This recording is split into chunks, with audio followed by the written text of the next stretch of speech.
So the topic of today is to meet the grave situation we've got going on in the world. We've always had war. We've always had war going on.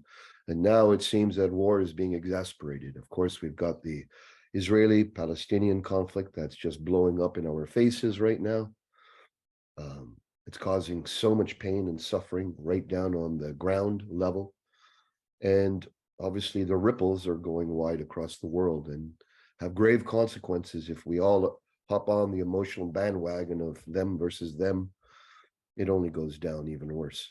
And so today, I mean, that's one war. Obviously, we've got, I think there's at least 20 wars that are going on the planet now. I have to look at the latest Google, what the facts are.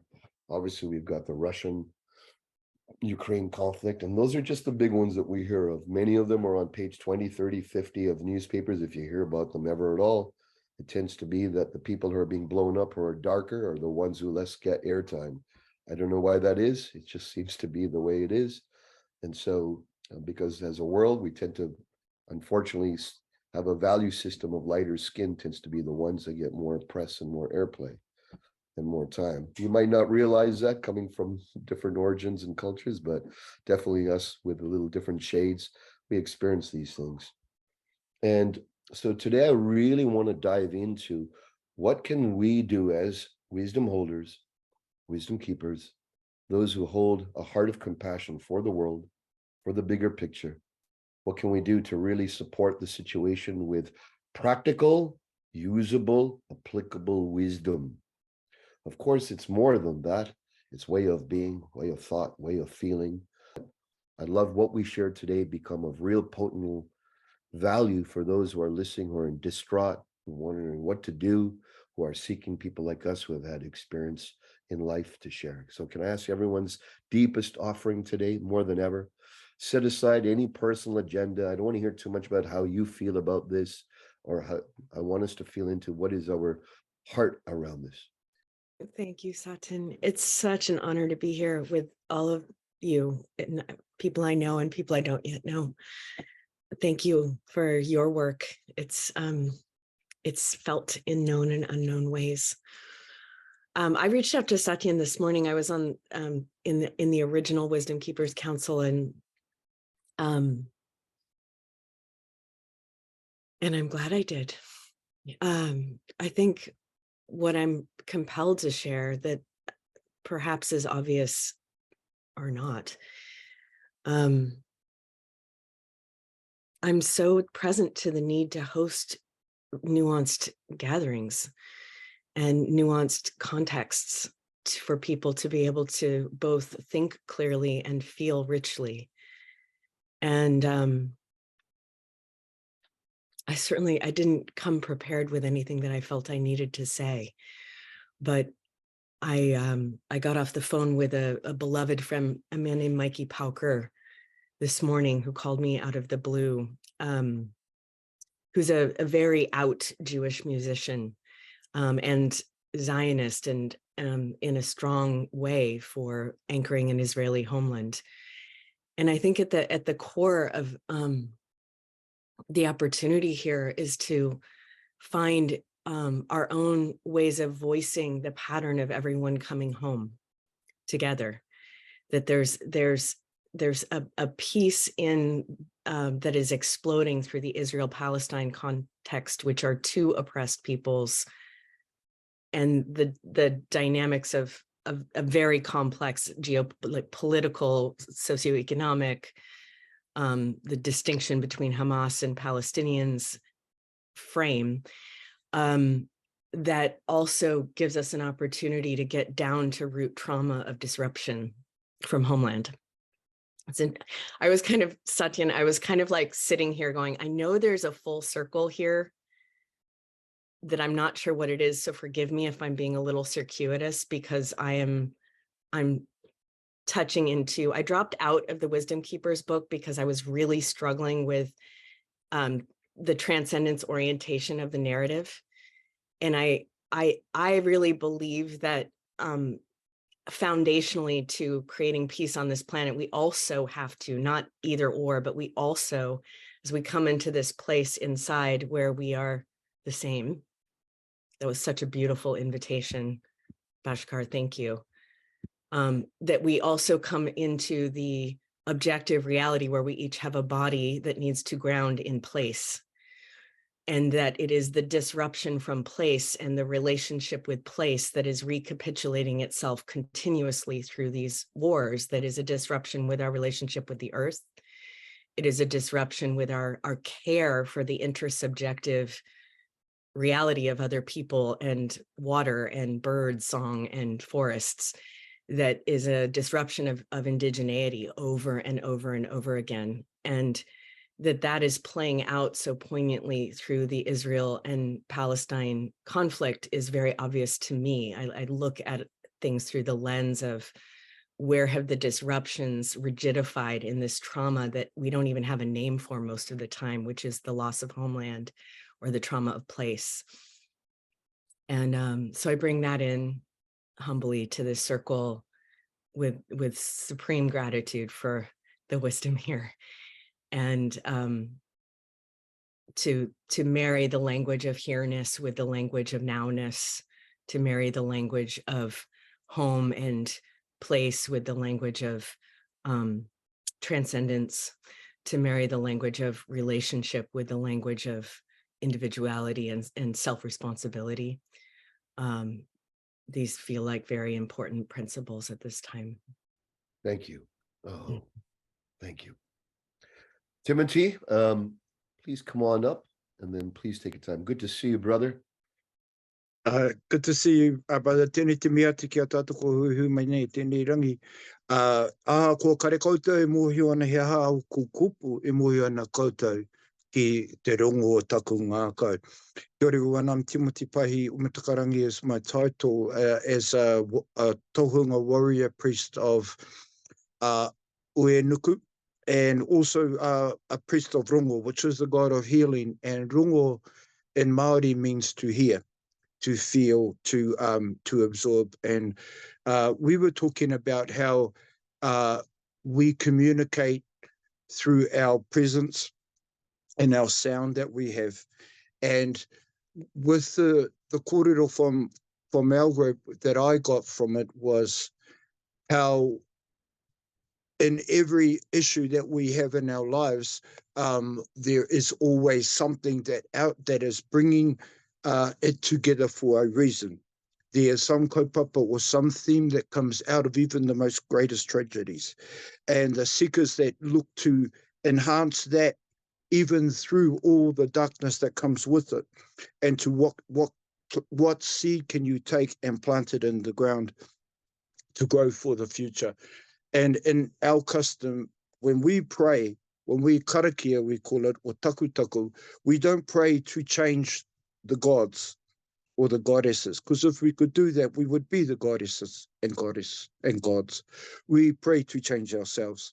And so the praying, therefore, could be a future focus. How do we pray in a way that we can change the oro, the sound, the vibrations of ourselves as a world and lift it up? But I will leave it there. Tēnā te mihi atu kia tātou. Kia ora. Oh, thank you, brother. Oh. Let's go to Blaine next, please. Go ahead, Blaine. Yeah, with Bill and Kate, just the conversation revolved around, and Bill, I love the way his brain works. I mean, just, yeah, there's so much linkage there. And Kate, yeah, just the compassion and the sincerity and the grace with which you speak. What was touching for me around this had to do with the nature of identity.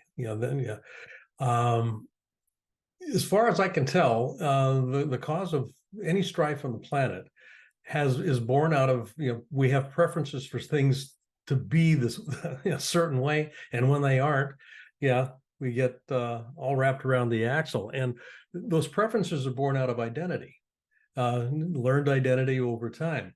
And the declaration of I'm Jewish, therefore I'm upset. I'm Palestinian, therefore I'm upset. Who's the I that is making that declaration is something that I don't think gets explored in a way that can be useful or generative. And this kind of goes to the notion of duality. The human condition, as it's experienced today, is a learned condition. It's one of separation, separation from life, separation from connection. I mean, literally separation from connection.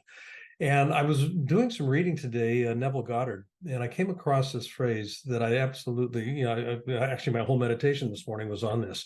The world can't change until I change my conception of it, not my perception of it, my conception of it. And it's that who's the observer that is giving form to the experience of reality out here.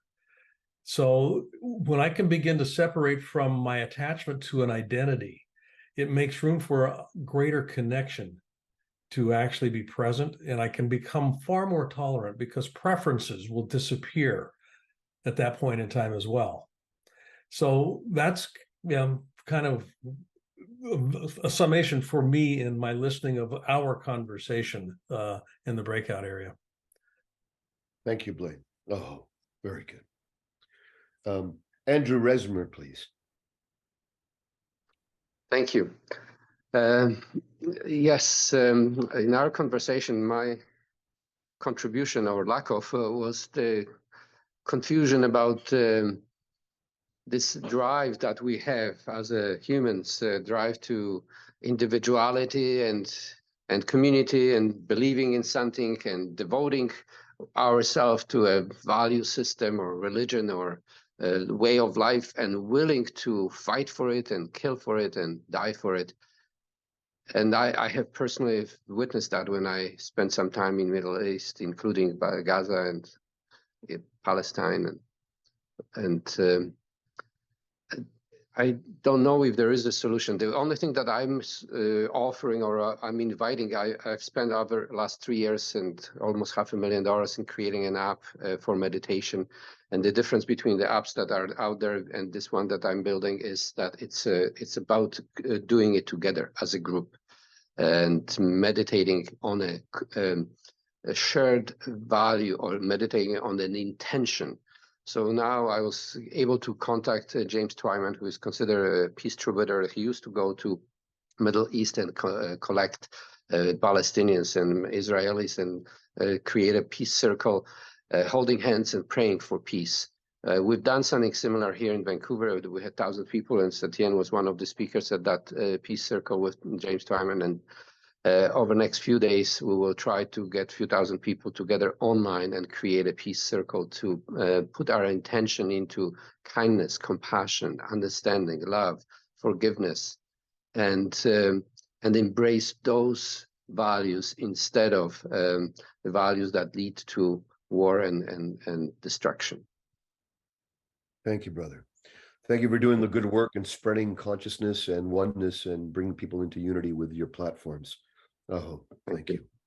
Oh, let us go to Billy, please. Good to see you, Billy. My thing was off. I realized I don't have to leave till 11:40. So I'm not in a hurry if somebody else has to go before me, and I'll come back afterwards. It's okay, Billy. Please go ahead. Okay. Sorry I haven't been here for a while. I've been in a deep research place, and what I've been looking at is if we want peace, it has to happen within the individual. And how does that peace happen? Well, it has to happen literally at the neurophysiological level. And then we have to ask why people are without peace. And then we have to go from there into literally in utero. If the mother isn't supported, that child's brain literally develops a hypervigilance for threats.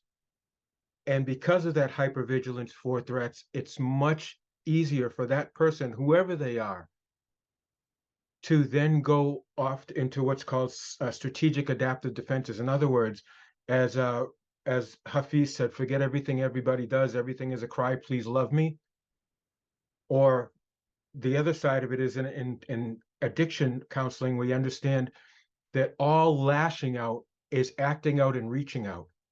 So literally what we've looked at on one end is how this war happens. In other words, these two people are fighting. rather than looking at the past, these two people or the countries, because their identity is more so based now, unfortunately, not on people that love them, but on people that they say, well, you feel a threat from the same person I feel a threat from, so we're both against them. In other words, we don't love each other.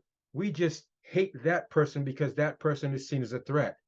And literally, the human brain from that point will block out everything but the threat. So in order to feel peace in that person's mind, there has to be first somebody coming to them from the other side saying, I don't want to hurt you. I'm sorry for what I may have done, and I want to be able to hear you. That will allow their mind to come back online to be able to say, this is what bothers me, or this is what I'm afraid of. And once it gets to the point where somebody feels safe enough to say what they're concerned about, that calms them down. And then they can go about rebuilding and literally rebuilding their nervous system to not be afraid of that threat.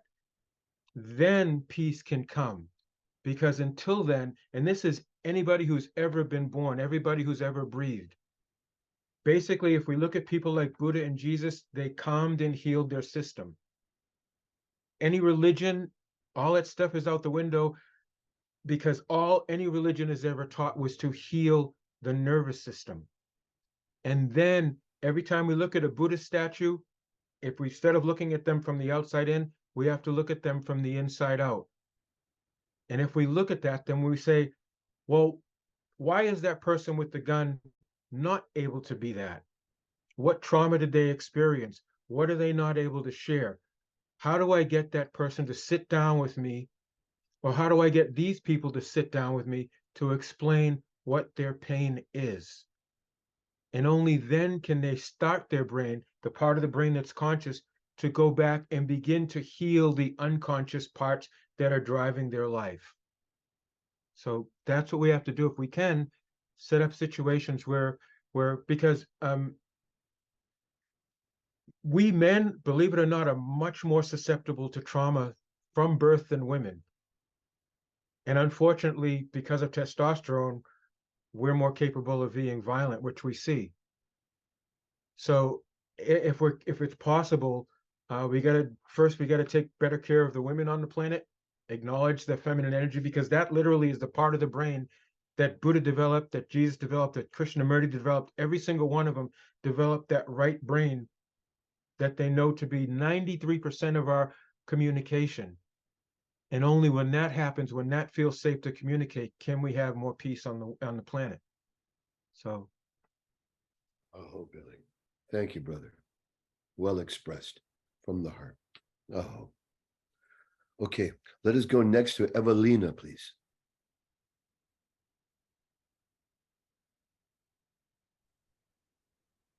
So I think all of us agreed that part of peace, a whole bunch of it, is how much we evolve our own selves to be peaceful and apply all the practices. So we all shared ways we're doing that. And then for me, it's how do we make that worldwide in some way? I remember, I think it was the 80s when there was a world peace movement that was very strong using the Great Invocation. And everyone set up these triangles of two other people they would agree to offer prayers for the evolution of these internal peaceful states in people. And we'd meditate at the same time. So our group decided we're a triangle, and each of us had a triangle.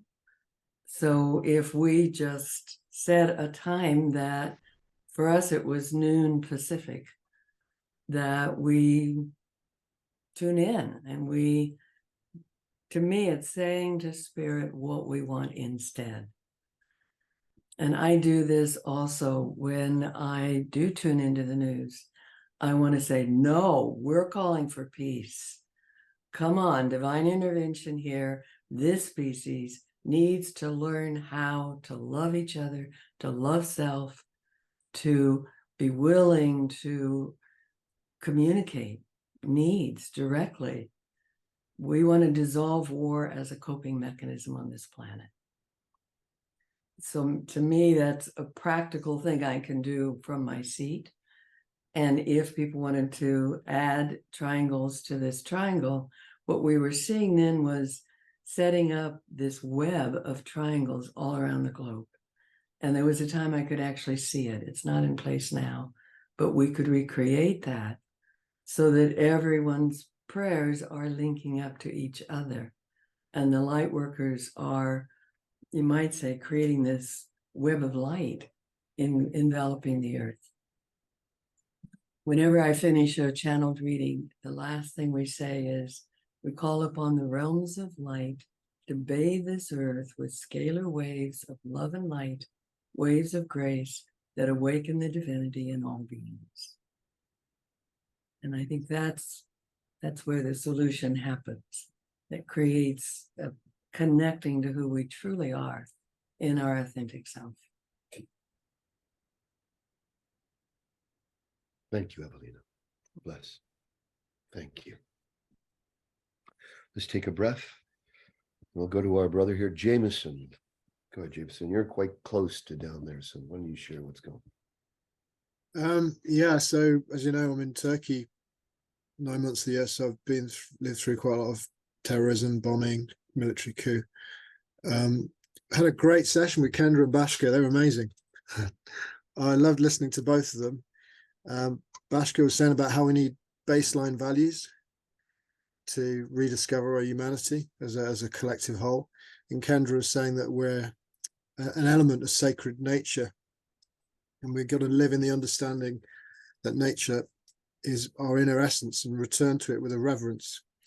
Bashka also said we need to use our creative genius to spread harmonious music, art, etc., to be like a torch for peace.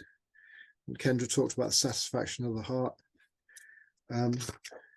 I said we need more women in high leadership roles because patriarchy has not done very well in the last 2,000 years. I mean, I want to link back to what you were saying at the start, Sachin. 40,000 years we've been fighting.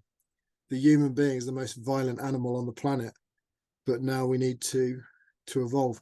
Personally, as a ceremonialist, I think the way to counter the war, the darkness of war, is just to do more and more meditations, ceremonies, peyote ceremonies, fire ceremonies, whatever, and unite the tribes more and more and more.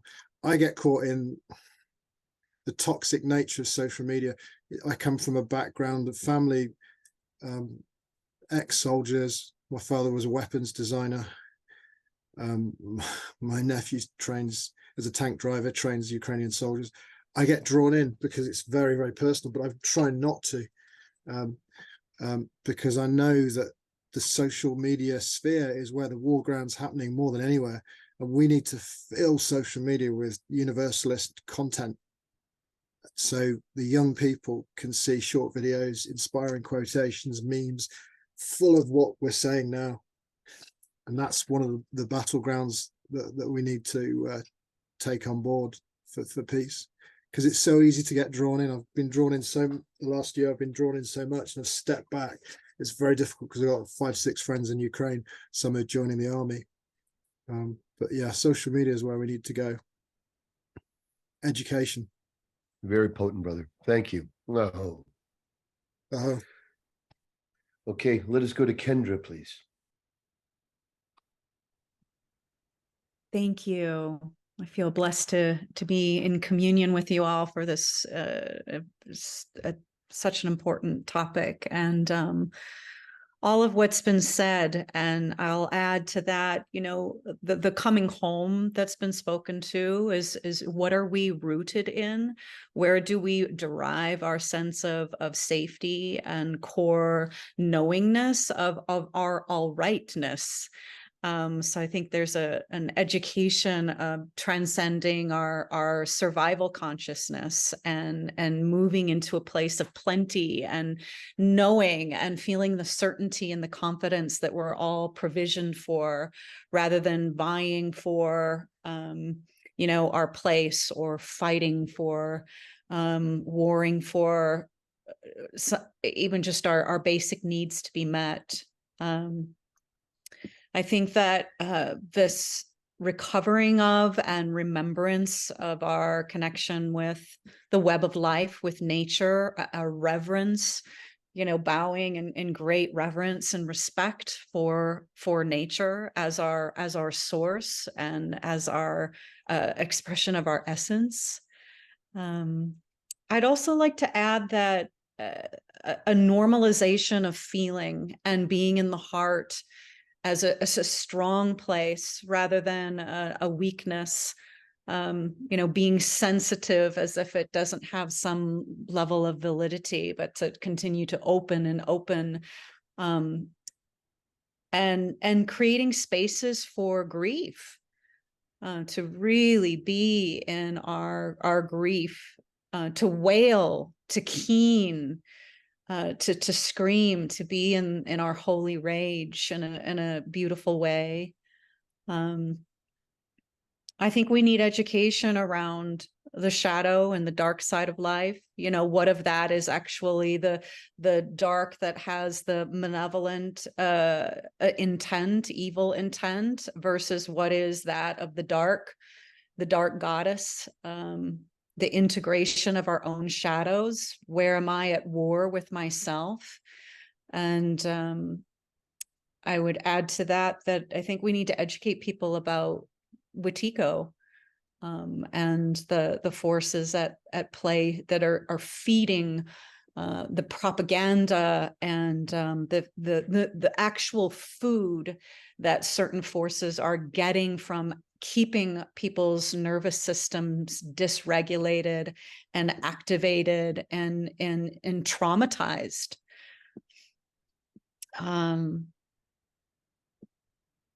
I'd like to see efforts towards fostering a culture of accountability and facilitating skills to be in conflict in a good way.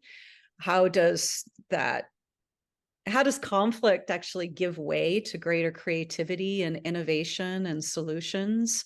Having those courageous and confrontational conversations, and getting in right relations with ourselves, and to connect in the heart with others.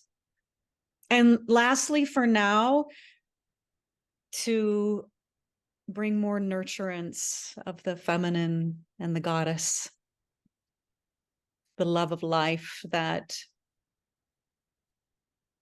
absolutely makes it at every one and every space inhospitable to fear and hate. Beautiful. Thank you. Beautiful, sure, Kendra. Thank Very you. potent and real. Thank you. Oh. All right, let's take a breath. And we'll go to let's see here. Okay, let us go to Alex, please.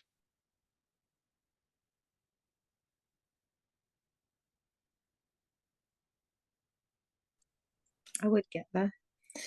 I had a fascinating chat with Samantha and Thomas. I don't know if any of you know, but Stonehenge is set in MOD land, and Tidworth is one of the largest military garrisons. So I live smack bang in Warrior City. So there is a bone of contention. There are those who are aware of corporate interests, and they're actually within the military themselves, so they're having this inner conflict themselves. You've also got those who are completely focused and have to be focused in the targets and the reasons why, otherwise their conscience couldn't cope. Then on the other side, you've got a number of people, that's with Ukraine. And then on the other side, you've got a number of people who are completely appalled with Israel, and seeing all the decimation and basically the genocide of the people, as they put it. What am I currently doing? What am I doing in this now, in amongst all of this? I let them say their piece. I let them speak. And then I will try and guide the conversation to something a little bit more positive. because they want to be heard. I don't have to agree, disagree, doesn't matter. What does matter to me is that I hold the peace. I hold that peace within me. I hold that vibration, because all of that that's going on is by design to shift that balance, to knock that confidence of inner peace globally. And like the Buddhist monks used to go up to the top of the mountain and sit and pray for the rest of the world down below. That's where I go. And I sit and I pray. And I hold that balance. When I go out into the shop, I smile at the unseen, the elderly. I smile at them. I make them seen again. And I lift it. You know, I will stand by and let a young teenager go past. I'll give them the way forward.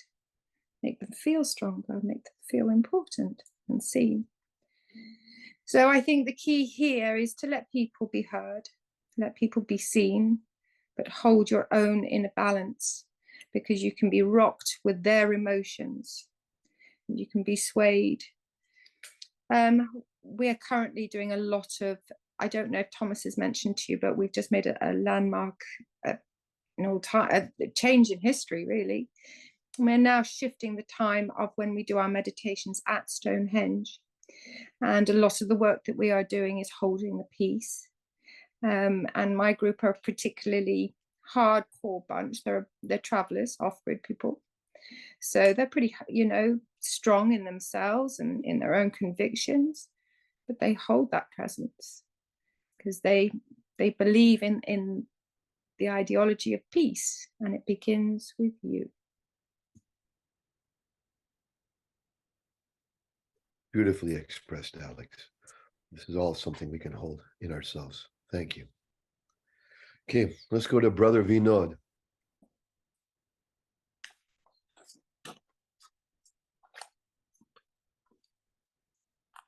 Okay, hello. Had a fascinating discussion with Russell and Andrew. Got some good insights. So I'll just go first with my perception of the situation, what I think are the causes, and then solutions. And before I start, if I offend anyone, I apologize in advance. Okay, so my perception of the situation is I believe that we as a human race are still in a nascent stage. We're just brand new and we're just getting started. I genuinely see the human race as a spacefaring explorer race going across planets. But to get there, we have to do our own evolution. Just a few thousand years back, we were full-time hunters and gatherers. We've evolved from there. We've learned to live with computers and sit on chairs. So like that, we're going to evolve to another stage where violence will probably at some time just not happen. But this is part of our process of getting there. It's part of the filtration. It's part of the species elimination. So I think that as sad and as horrifying as it is, I think wars are just part of the elimination that goes on. What are the causes of wars? I think there are three main causes of wars. Number one is human instinct. We have three overriding instincts which we have difficulty controlling. The first instinct is the need to survive. The second is the need to reproduce. And the third is the need to dominate. We human beings, by default, dominate everything. We cut the grass in our lawns. We need to control everything. We don't learn to adapt. We control.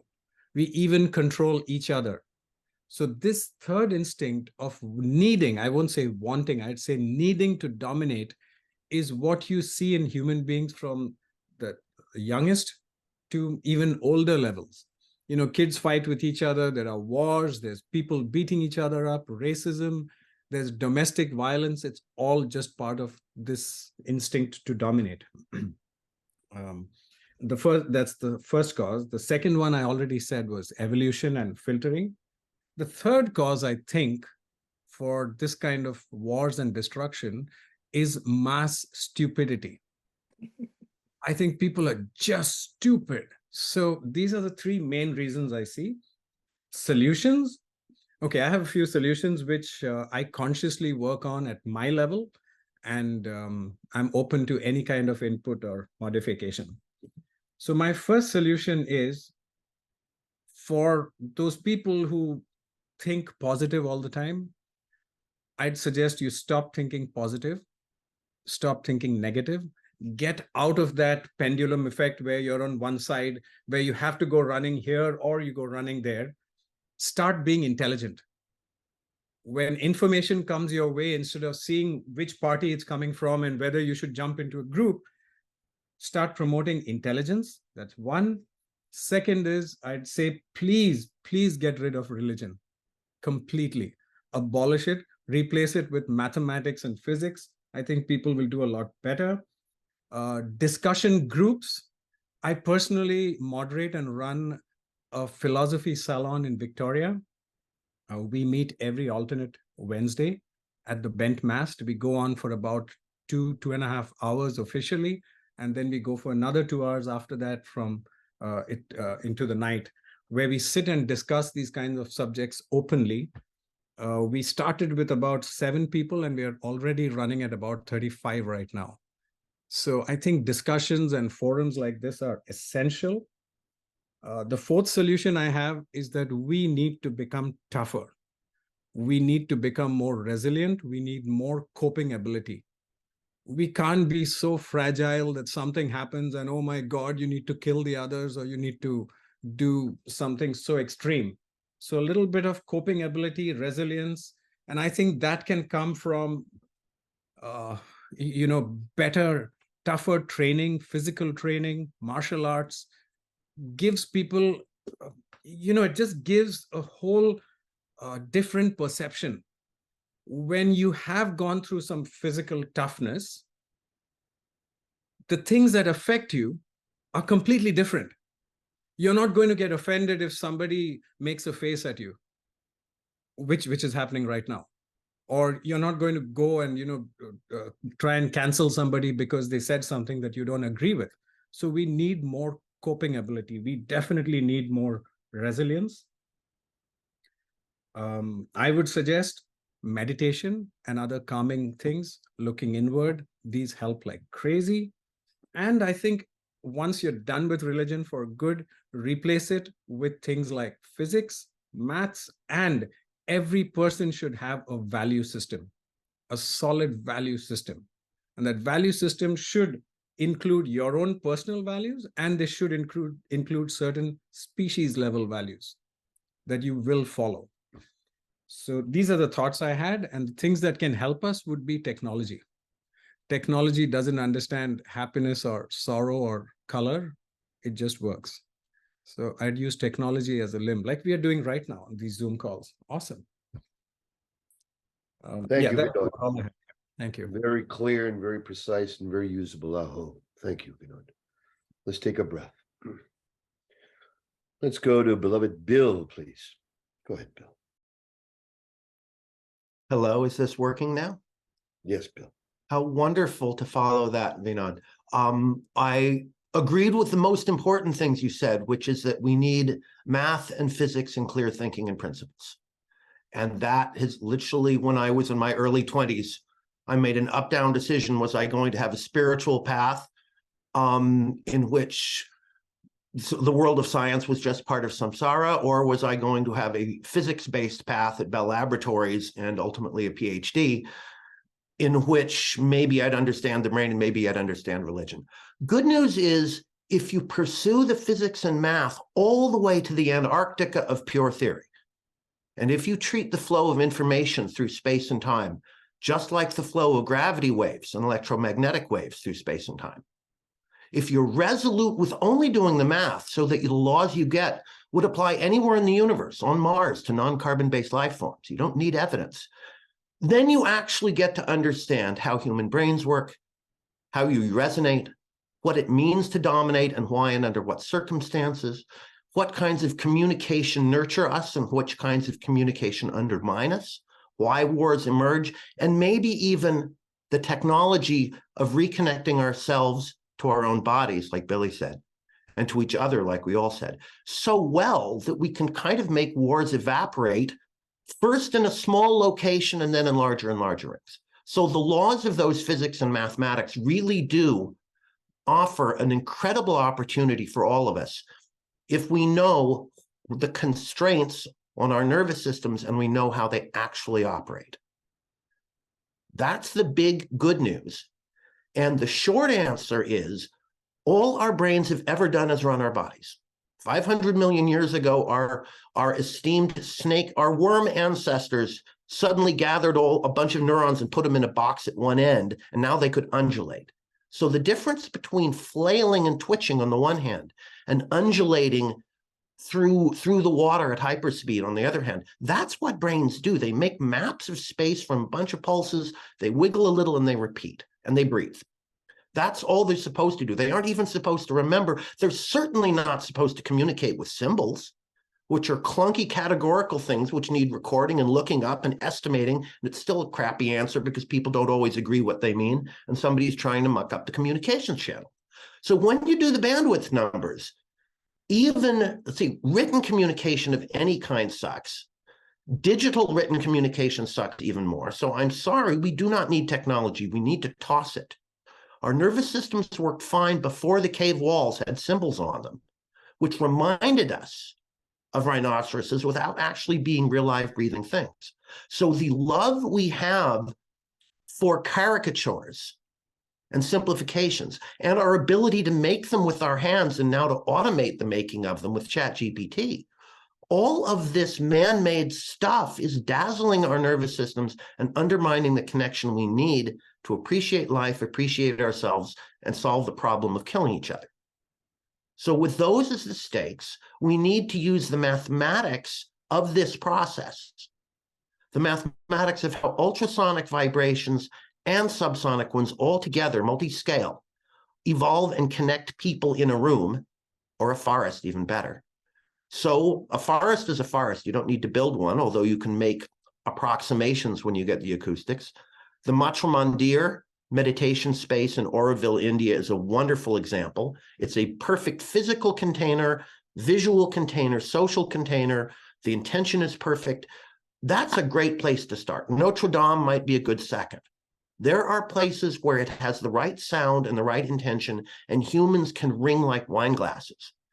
We can start with that, and then I'll dial up every parameter you want by at least a factor of 10.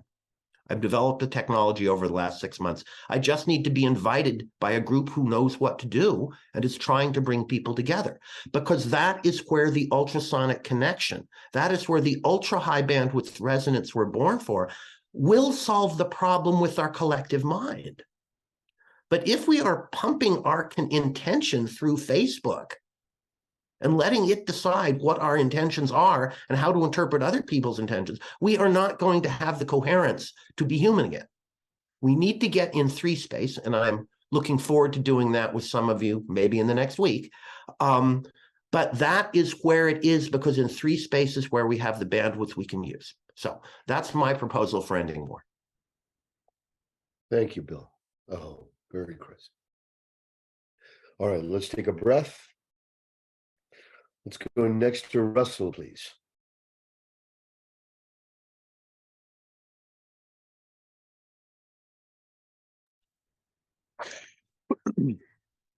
Technology having some computer challenges on my phone, so just navigating the phone computer interface. Practical first. This is it. Space. Peace is space. The uncontraction of density within our own consciousness. To have space for ourselves and each other from the inside out. So creating a space for connection, understanding, or at least a willingness to understand and hear each other. We need a spiritual enema in that sense. We need to refresh the agreement field of our species. How's that going to happen? I don't know. I just know from the inside out, foundation, grassroots like this. I think a lot of us have been exploring trauma for a while now, and one of the great things I've heard recently is that this concept of my trauma is a new concept. It is our trauma, and healing of trauma is collective. There is an absolute individual accountability to what's happening for me, what's coming up for me, how I understand myself, life, and what's happening in the world.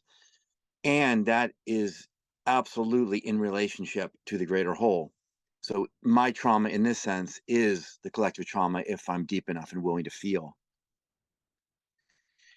We are in survival mode as a species.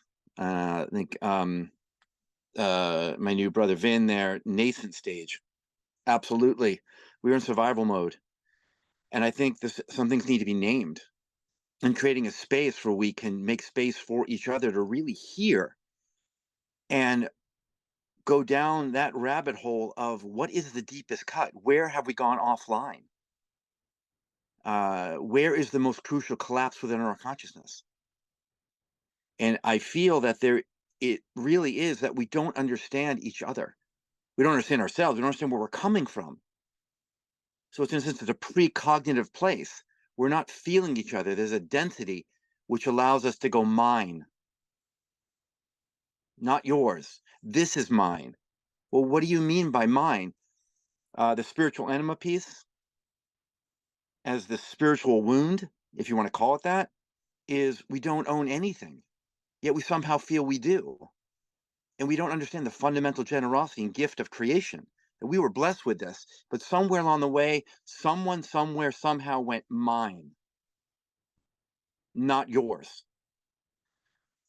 So, and not to make that wrong either, but say, well, what happened? Where are you coming from with that? How did that come to you for that? That's when by the spiritual enema, to make space where we can actually soften into these places with each other. So I feel we're stuck in interpretation, how we're understanding ourselves and each other. We have to have a value of connecting over being quote unquote right, or assertion. Asserting ourselves. How does that come about? Creating space like this. We're also stuck in ownership. Fundamentally, I said we don't own anything. So how do we untrench a person's conviction? Like in the Palestinian, like the one example of the Palestinian-Israeli conflict. How do we create space for one person who says, mine, we have entitled ownership to this space? As Samantha's talking about, war of location, shouldn't say location, it's a war of dislocation. Well, fundamentally, see, there's an infinite amount of equally valid, simultaneously occurring realities. One is we're all indigenous to this planet. We are one human family of which we belong to the planet. We belong to Mother Earth. Another one, there is, well, where we were born, ancestral location, but space for both to be true. A space where I'm visiting here, that my ancestry comes from Eastern Europe, and I'm visiting here and have made my home the United States or Portland, Oregon. So how do we heal the wound of dislocation? One is space for multiple interpretation to be actually to be accurate and correct. But for someone to say mine, not yours, is the problem. So this war of place is clearly a reflection, projection, symptom of our dislocation of ourselves. So the last piece I want to share is, from the inside out, we're not embodied. We don't know our personal home. So how can we know our place on Mother Earth? So to create space like this, coming home has to start from the inside out. We have to find our place within our own embodiment. We have to unravel ourselves open to allow our soul to rest harmoniously within our physiology. From there, there's no place to understand within the brain, within the heart, within the soul, to understand where our place is upon the planet within each other. And as I say, and Avatar, the first Avatar movie anyway, a person's born twice. And the second is they're born in their place among the people. We are still in that nascent stage. We don't know our place among the people. We don't even know our place within ourselves as a global culture. So last piece, foundationally, when we feel out of control internally, we seek to control externally. Oh, thank you, brother. Very rich. Oh, let's take a breath. Let's go to beloved Ron, please.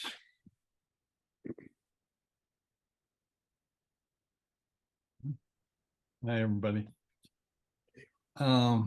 Yeah, I had a great meeting with Bill and Timothy, excuse me. And yeah, this is something that I'm kind of in the middle of wrestling with in terms of how to deal with, not necessarily personally, but globally. And I think we know the answer. I know we know the answer. And we know that disruption is just, of course, a reflection of the mind. And we know to quiet the mind, we need to heal the past. And it's in that healing of the past that results in a shift from the amygdala to that prefrontal cortex, which is really designed to be the CEO of our life, the conscious CEO of our life. That transition makes all the difference in the world. And if we're not willing to make that transition, then we're stuck in the past. We're stuck in our limitations and fear rather than in our potential and possibilities. It's really that transition of a place from disconnection and fear to a place of self-acceptance and love that results in connection. I watch it, I've worked with thousands of people, and it happens every time. As they heal their past, they fall in love with themselves, they accept and love all aspects of themselves. And lo and behold, they start caring about other people and wanting to make their lives better. It happens every time. We know the answer, and yet we keep not wanting to take responsibility for taking that path. We get to a place where we're able to hear and support others, where we're able to see their pain and approach them from that perspective rather than a defensive, disconnected, combative perspective. And that shift is from a preference of confusion to embracing a quiet awareness. And it's in that quiet awareness that we begin to live mindfully, and that we really are aware of what we're thinking, what we're feeling, both physically and emotionally, what level of consciousness we're on. We can't, all of the things that I'm hearing are really great, but they can't be done unless we're living mindfully, unless we're living at a level of consciousness where we can literally be aware of what we're thinking. And that means not just consciously, but subconsciously too. A lot of people go, well, how can you know what you're subconsciously thinking? Well, I can tell you, if your mind's quiet enough, you'll notice. And we have to be aware of what we're feeling. We have to become emotionally intelligent enough to be aware of what we're feeling, both physically and emotionally, so that we can begin to take care of ourselves. And we have to be aware of what level of consciousness we're on, so that we even know how we're functioning in the world. And that really is mindful living. And, so can you come to that place? Are we willing as an individual, as a community, as a world, to come to that place where we have peace rather than fear within, so that we can have peace with ourselves and others? And I think that's the choice. And that's the choice that I see a lot of people not willing to make. And that is to heal, to take responsibility, to fall in love and accept themselves, to move out of that fear and into that embrace of all of who and what they are. It's what level do you want to play on? That's always my question. And, it's got to become a priority, in how we live. It really, I listen to the stories. Every day, somebody else is approaching me and telling me a story about themselves and others. And the story is always the same. The story is always about their pain. And as I listen, what I'm not seeing is their willingness to step up and take responsibility to heal that pain. We absolutely know that we need to heal our past, so that we're not just causing that past to be relived and pass it along through our generational families and societal methods. And it's just, if we're not willing to take responsibility and heal our past, heal ourselves, so that we can begin to literally neurologically restructure our brain, so that we have access to who and what we're truly capable of, I mean, in my work, it's like getting the brain to work together instead of in conflict with different aspects is a great step forward. To get that prefrontal cortex to take over running the mind is a great step. But there's a whole nother level that if you're going to be a high level leader, if you're going to really be able to change the world, if you're going to live your life from a different place, you have to be functioning from what I call big mind, which is beyond just that integrative functioning of the brain as anything other than a receiver, because the brain is nothing but a receiver. And if you heal that, through the quiet, the focus, and the mindfulness, you really can access any level of awareness that you want. You can access any level of wisdom that you want, because it's all available. All Christ did was access wisdom. All Buddha did was access wisdom. That didn't come from them. It came from the totality of who and the consciousness of the universe. And each of us can access that at any time we want. It's just a matter of are we willing? Maybe we are just a infantile society stepping forward as best we can, but we all know the answer. It's just a matter of we willing to take responsibility for that within ourselves, within our families, within our society, within others.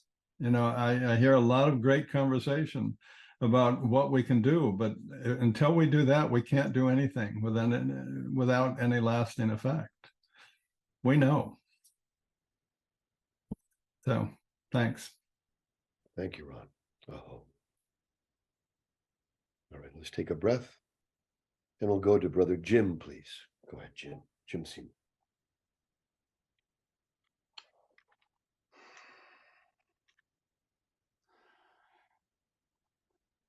In my personal practice, self-regulation has become paramount.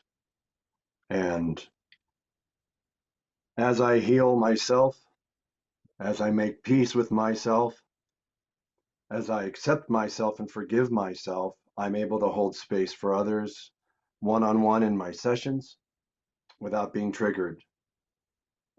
Most of my pain and suffering and trauma of my life was caused by my being triggered and overreacting and being hysterical and dramatic. And usually, as Billy said, it was a cry for help.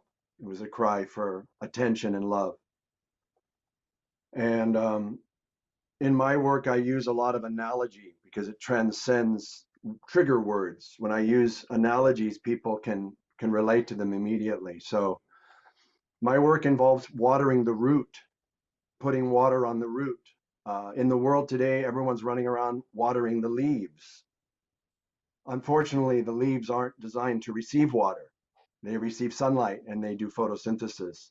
The roots absorb the nutrients in the water. So by putting the water on the root, our common root from where all of us have come, I'm automatically serving the collective in one step. And as I embrace accelerated evolution techniques to further my own healing and make peace with myself faster and faster and self-regulate quicker and quicker, I'm able to hold space for my wife.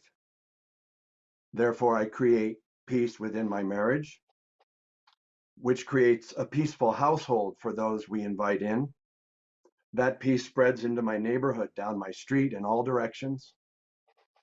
It spreads into my community where I speak to public service groups and make them using words that are appropriate for their understanding. And they go off and what is this you study? What was that conference you just came back from in Canada? And in this way, my grandmother said, honey works better than vinegar. So in my work as an astrologer, Venus is the power of attraction. So I'm learning that attraction works better than persuasion. After all, I can only persuade myself. I can only convince myself. I can only save myself. And as I save myself and convince myself of the supreme truth of which all of us have come, again, I can hold space for others and without being triggered. And as so many of you have articulated, people just want to be heard. They want to be acknowledged and recognized. for their own unique genius, which all of us have. All of us have a unique genius that no one else can manifest. So yeah, my work is first and foremost within myself, in my marriage, my home, my community, my neighborhood. And then I talk to people from all over the world. I was very privileged yesterday to give a session to a woman who's from Israel. She lives here in California, but she's from Haifa. And she took out of my session with her, when she's with her family next back in Israel, she's going to share those same universal principles with them so they can better self-regulate. And in this way, as I work on myself, I contribute to the totality of the collective. So as always, I'm very, very grateful to Satyen for inviting me into this esteemed group. And I'm a much better human being because of this collective resonance that we're all creating together. So I thank you all very, very much. I'm honored to be here and I'm very, very grateful. Thank you. Thank you, Jim. Uh-huh. Let's take a breath. Kate, did you go yet, Kate? If not, please, you're next. Thank you. Yes, it is an honor to be here listening to all of your wisdom and all the different directions that it flows from, different facets. And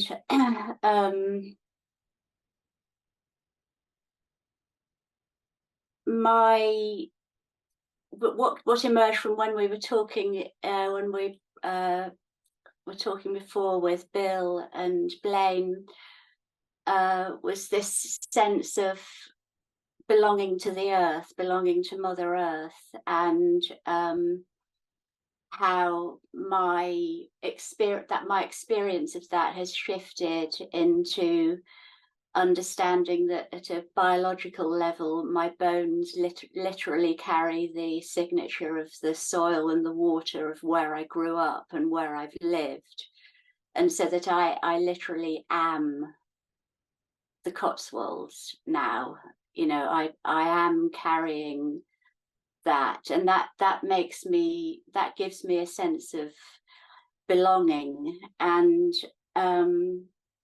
I have nature parents.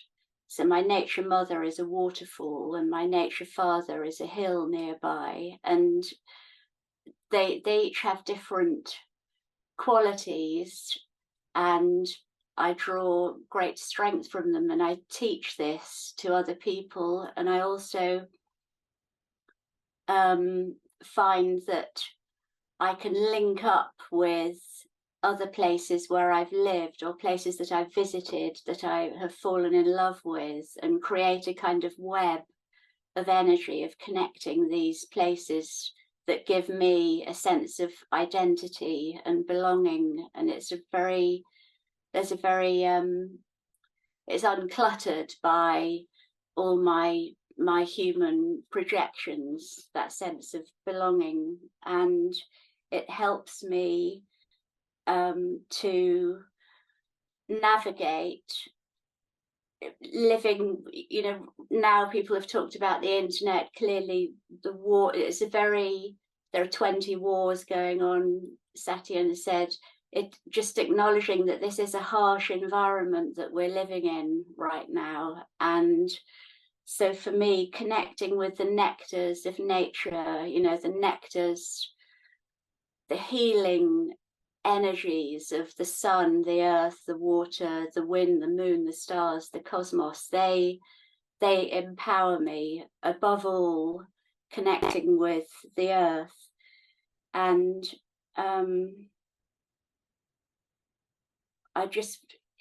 in terms of at the beginning of our conversation, Israel and Palestine, that division was created by the British, and it was a very artificial,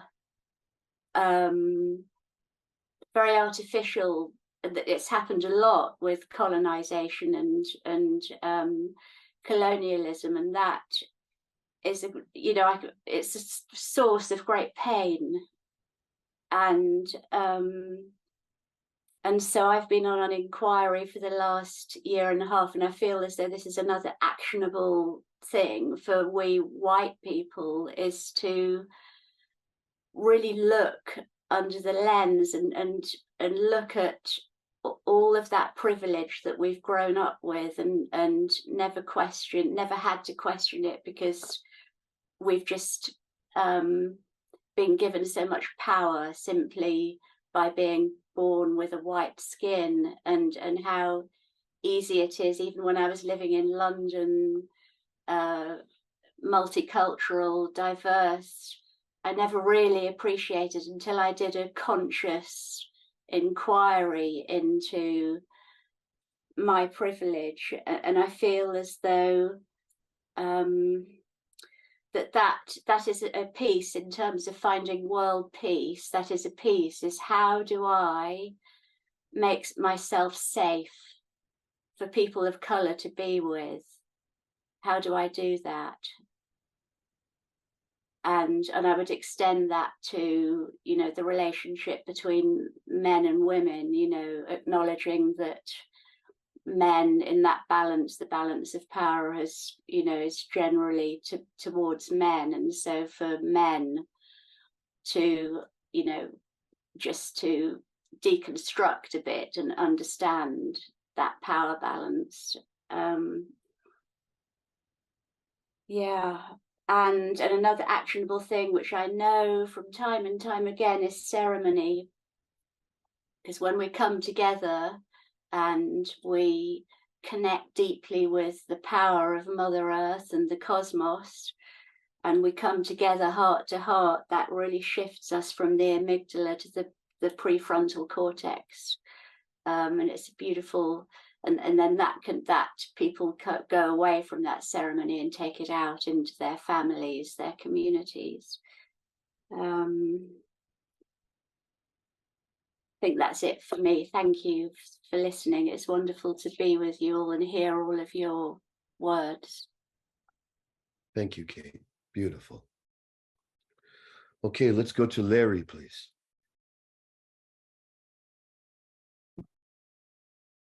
Thank you.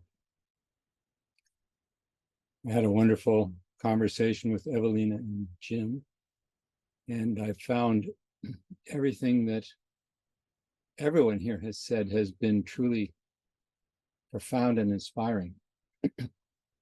As a scientist in neuroscience and quantum physics, I look for the underlying energetic dynamics of a phenomenon, and I look for the laws of nature involved.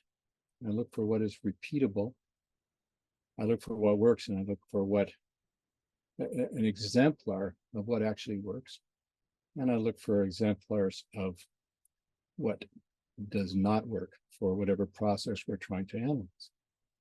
And one of the things that struck me today is that this group here, and all of you, and the tremendous consciousness and intelligence that you bring here, it is an exemplar of what actually does work. If world peace seems unattainable, well, take everyone here and put us on opposite sides of politics, religion, resources, land, and sociological factors. What are the odds that we'd be shooting each other? What are the odds we'd be killing each other? I mean, they are zero. And what people here have in common, and everyone here has been expressing it, is several things. One is a fundamental realization of the dynamics, the energetic dynamics I was talking about, of how life works. And it turns out that the most esoteric, woo-woo, abstract, and consciousness-based and ancient wisdom about that is identical to what we discover in quantum mechanics. And this is something we've researched in the laboratory. And that is the way we create our lives, the way we create our world, is by setting up a resonance on the level of our consciousness. And all of the great spiritual teachers and the physicists who've looked into it deeply enough recognize that inner field of pure consciousness we can contact within ourselves is the same as what we now call the conscious unified field of quantum mechanics, from which the universe arises as particle wave phenomena. When we set up a resonance on the level of our consciousness, that moves nature. It's like plucking a guitar string, sets up a resonant frequency. Instruments with similar resonance pick that up. That's how we create our lives. That's how we create our world. And we all contribute to the collective consciousness of this group.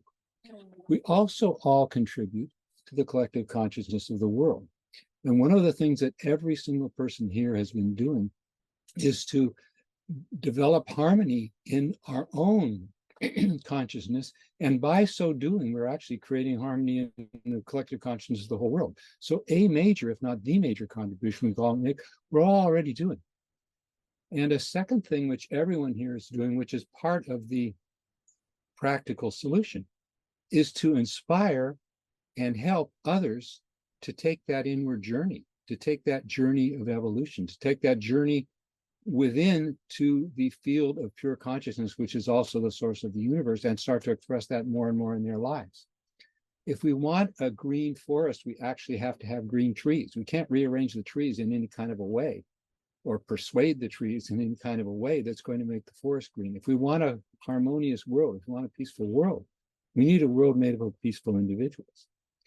Another thing that everyone here has in common, which is an essential constituent of a harmonious world, is an integration. An integration between the prefrontal cortex and the limbic system. Prefrontal cortex has gotten some good accolades here today as being a way of seeing clearly what the truth is and acting accordingly. But another thing that all of us have in common here, that I see in all of you, is an integration between the intellect and the emotion, between the prefrontal cortex and the limbic system. Your hearts are all in it here. It's not just that you have these brilliant minds. Your hearts are in it, and your hearts are integrated with the mind. And that is what it takes to have a harmony among ourselves and harmony among nations, harmony among the people in the world. On another level of practical implementation, well, first of all, on the level of practical implementation, two major things that all of you are doing here, all of us are doing here, is experiencing that growth of consciousness within ourselves consciously, and helping and training and inspire others to do to do the same. And that's fundamental to creating world peace. On a more superficial and yet, I think, useful level, propagating the truth is something that is also extremely valuable, because peace is based on truth, and all conflicts are based to some degree on the antithesis of truth. One of the things that I've been working on for many years is brain fingerprinting, which allows us to determine the truth by measuring the human brain. And I've offered that as a solution in a small part of the solution in Ukraine. I've spent a lot of time in Ukraine. I've spent a lot of time in the Middle East.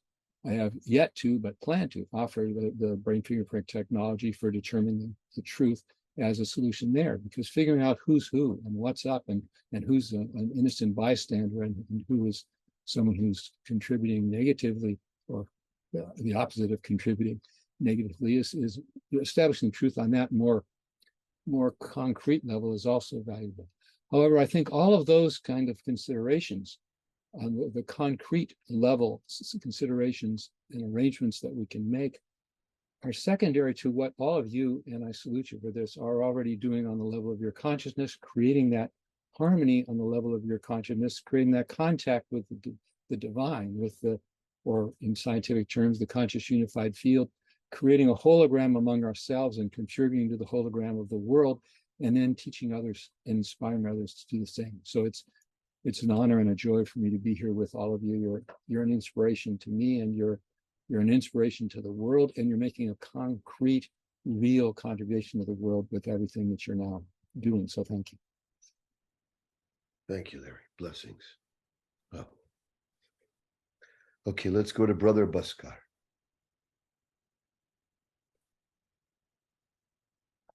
Putting aside how intimidating it is to follow Dr. Larry, I'd like to speak about the two ways to raise world peace. One is to facilitate access to a higher potential of our human condition, and that's what we seem to be speaking to. The other is to understand the reasons behind the lowest potential of our human condition. And having gone through a war myself, when I was 15 years old, the Gulf War, I do realize that acts of violence, viciousness, requires a dehumanizing quality. It's very palpable. You can see the eyes glazing over. Eye contact is difficult. There's something that switches. It's kind of like what I might do towards a mosquito, you know? I just do not regard it as a sentient being. So there's something that happens there that I'd like to understand. And, you know, we have real warriors here like Vinodji. We have real neuroscientists here like Dr. Larry. What is it that makes us dehumanize another being? And what can be done to alleviate that or make the barrier of entry very high for that? So I'm interested in raising the bar at the bottom as well. Excellent. Thank you, Bhaskar. Oh. Let's go to Brother Thomas, please. Thomas, this is your anchor for decades, so please. Okay, I'm going to put this in a poem. I can't do it in prose. Each of these lines of my poem is a book length. And these are actionable things we've been asked to do, right? So, okay, watch Born in Gaza. Tell Mohammed Dayef, the mastermind of October the 7th, to surrender himself and say sorry at the International Court of Justice, like a noble warrior. Develop goddess studies. Deconstruct all the egos via transpersonal history. There is no existential threat if we only exist in the void. Push for collective enlightenment. Require and live truth. Establish the unlying of politics.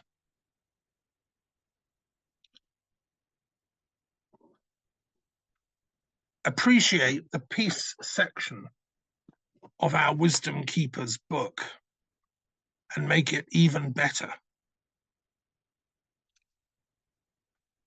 Practice silent minutes and cosmic triangles.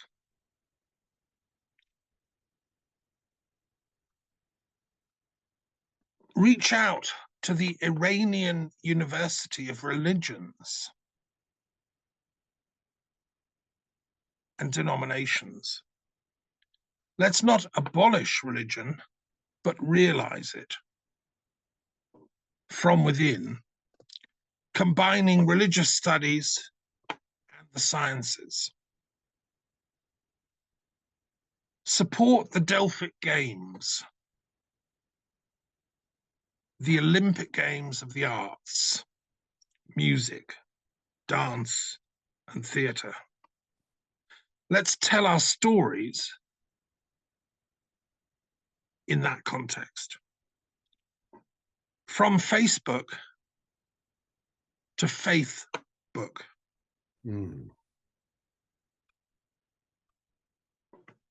Let us each teach.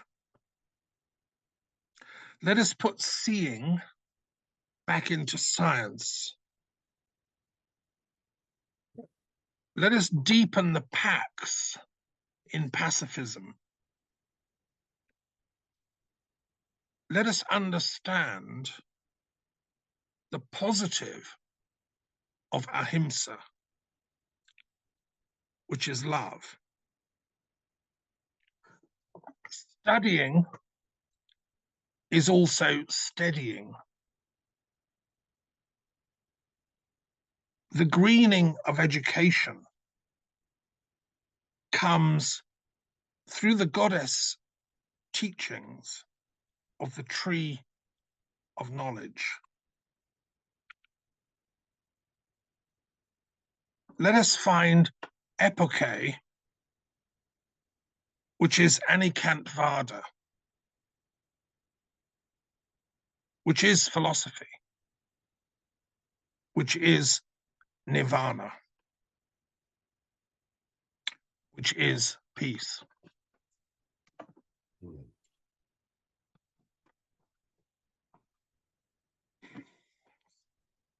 Thank you, Thomas. All right. Brother Andrew Marshall.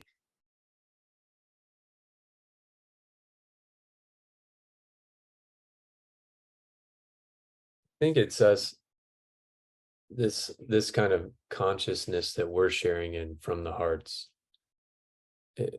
It's us bringing this to leadership in the world as much as we possibly can.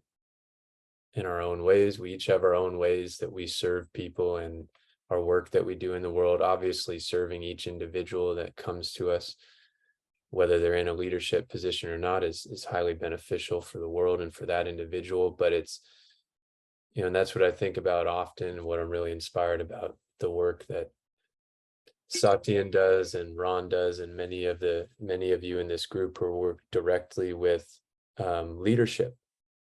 And that, you know, because we're about at time here, I'll just leave it at that. Keep doing our part to really impact the consciousness of leadership in our world. Oh, thank you. Let's take a breath.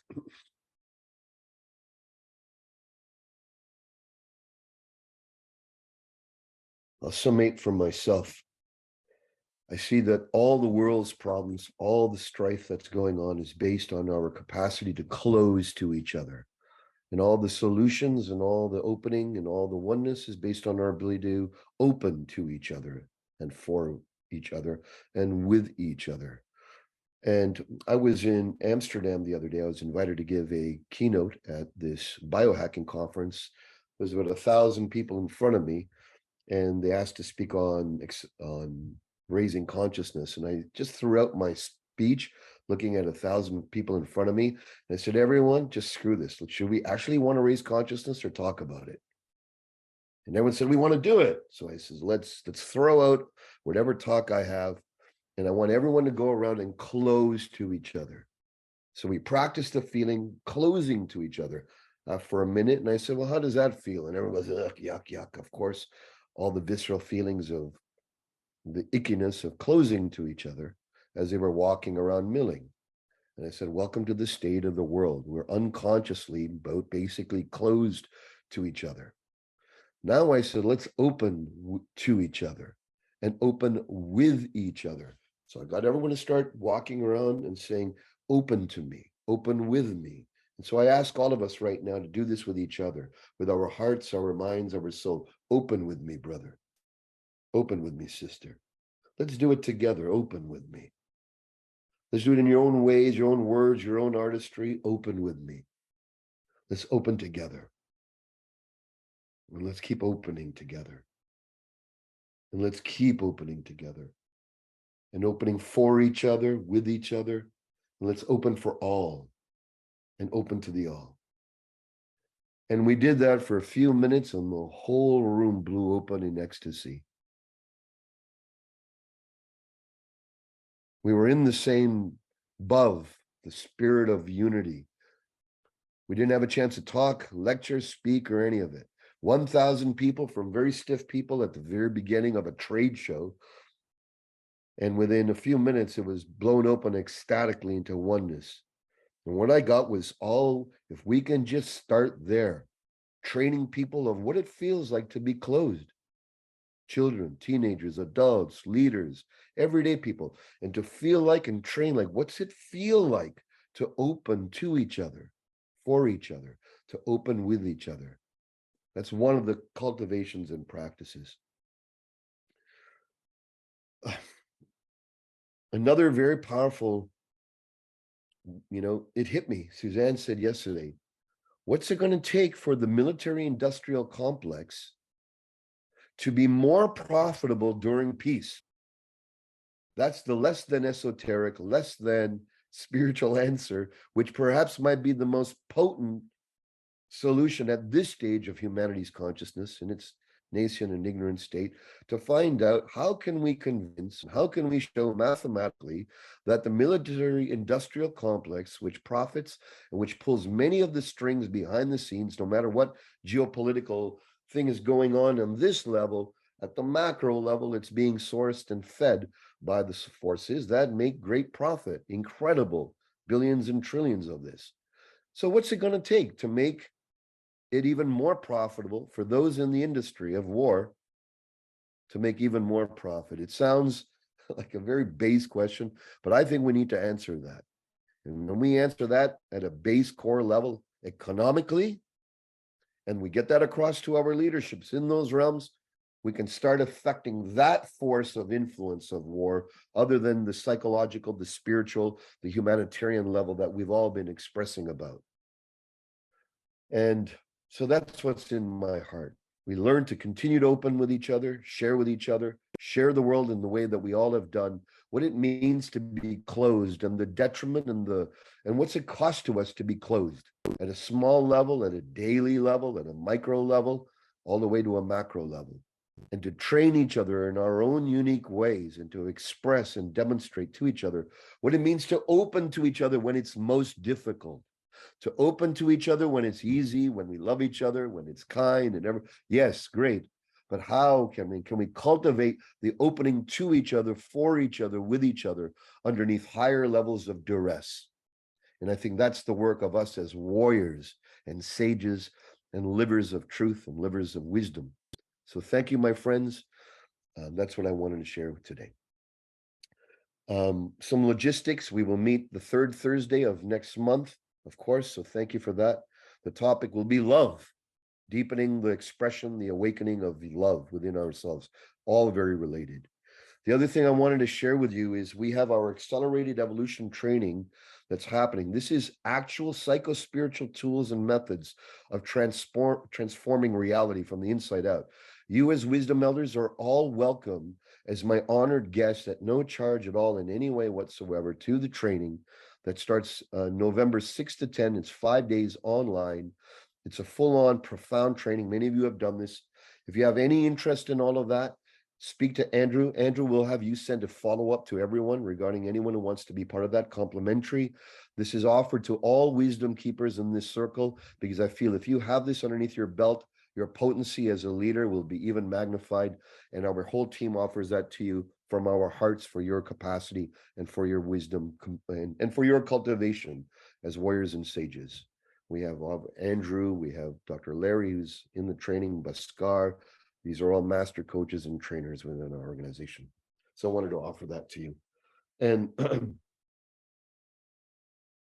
lastly, thank you for your dedication. That where you're coming from makes all the difference. When I hear where you're coming from, not just what you're saying intellectually, but where it's sourced from, this is the gift that needs to be given.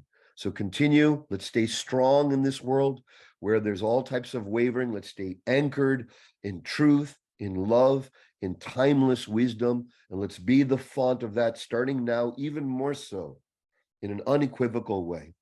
Thank you, my friends. I love you all, and we will see you next month. One more thing, if it's okay, I'm going to take this recording. I haven't shared it to the world, these. I'm going to take this recording and I'm going to share it across all multimedia. I want everyone to see the wisdom, because this is potent, especially for this session. Okay? Thank you. Let's give each other our highest honoring. Mwah. Love you all. Bless you all. Thank you, Satya, and thank you, everyone. We'll be meeting next month on Friday, November 17th, 10 a.m. Pacific time. You'll get the emails. Let us know if you don't get that for any reason. Thank you, Andrew. And let's give Andrew a big bow for his always contribution from the heart every month for all of us.